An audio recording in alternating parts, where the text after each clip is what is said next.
lihat bahwa walaupun perekonomian global masih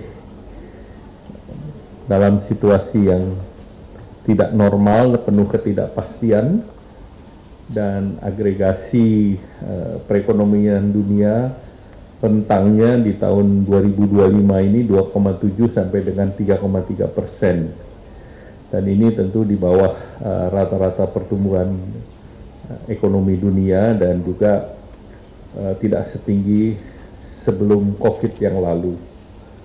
Dan oleh karena itu juga harga-harga masih tidak menentu akibat dari ketegangan geopolitik, dan suku bunga yang tinggi juga tentu akan meningkatkan beban hutang di berbagai negara, dan juga kebijakan yang diambil yang kita monitor dari pemerintahan baru Amerika Serikat atau lebih dikenal sebagai Trump 2.0, serta kita melihat bahwa pertumbuhan ekonomi di Tiongkok ini belum pulih, artinya sektor properti masih bermasalah di China dan juga sangat terkena dengan kebijakan tarif yang akan diterapkan oleh Amerika kepada Tiongkok.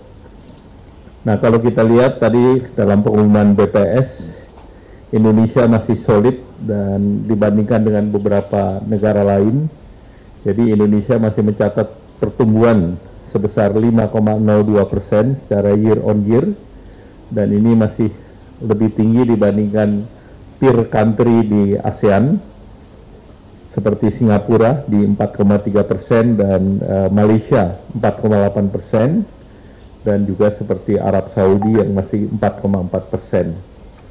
Nah, stabilitas ekonomi ini didukung oleh inflasi yang tetap rendah dan terkendali, serta rasio utang kita masih di bawah 40% atau 38,9%, dan ini mencerminkan kebijakan fiskal yang hati-hati dan ruang yang cukup untuk berinvestasi.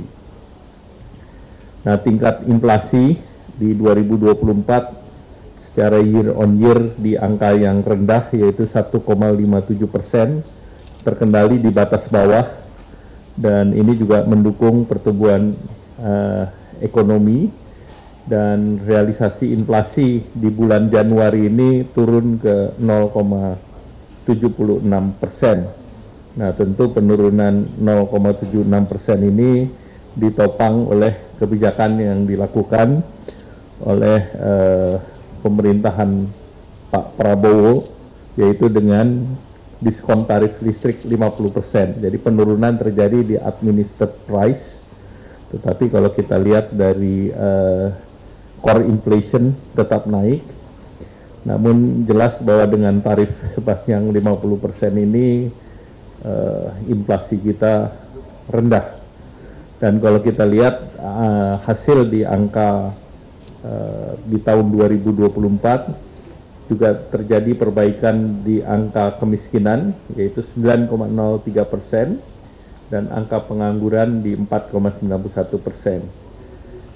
Kemudian beberapa kegiatan yang diterapkan kemarin oleh kebijakan Bapak Presiden Pak Prabowo pada saat Nataru, itu kita mendorong beberapa aktivitas di bidang ekonomi, antara lain kita melihat aktivitas meningkat, kunjungan wisata itu meningkat di bulan Oktober sampai dengan Desember sebesar 15,59% dibandingkan periode yang sama di tahun lalu. Dan kalau dilihat hunian dari hotel berbintang itu meningkat 4,29% antara Oktober sampai dengan Desember 2024. Pergerakan penumpang baik dari transportasi kereta, udara, dan angkutan laut juga mengalami peningkatan. Kalau kita lihat sektor real dan optimisme masyarakat itu tercermin dalam PMI manufaktur, itu kembali di level ekspansi yang diteruskan. Jadi di Desember sudah di atas 50 dan Januari pun capaiannya 51,9. Artinya optimisme di sektor manufaktur tinggi, dan indeks keyakinan konsumen juga terus di level angka di atas 100 atau 121,1, dan indeks penjualan real tumbuh positif. Nah, dengan perkembangan indikator tersebut, pertumbuhan ekonomi khusus di triwulan keempat 2024 yang juga merupakan triwulan pertama di dalam pemerintahan Bapak Presiden Pak Prabowo, ini tumbuh sebesar 5,02% year on year atau 0,53% secara quarter to quarter, dan angka ini mencapai menegaskan bahwa kita masuk dalam zona 5% atau 5,03 di tahun 2024. PDB kita juga mengalami peningkatan, yang tahun sebelumnya adalah 20.892 triliun, dan di bulan Desember kemarin sepanjang tahun 2024 PDB nominal kita 22.139 triliun. Kalau diterjemahkan PDB per kapita juga telah meningkat mendekati $5.000, yaitu 78,62 juta rupiah per tahun atau setara dengan 4.960,33 US dollar. Jadi PDB per kapita kita juga sudah meningkat.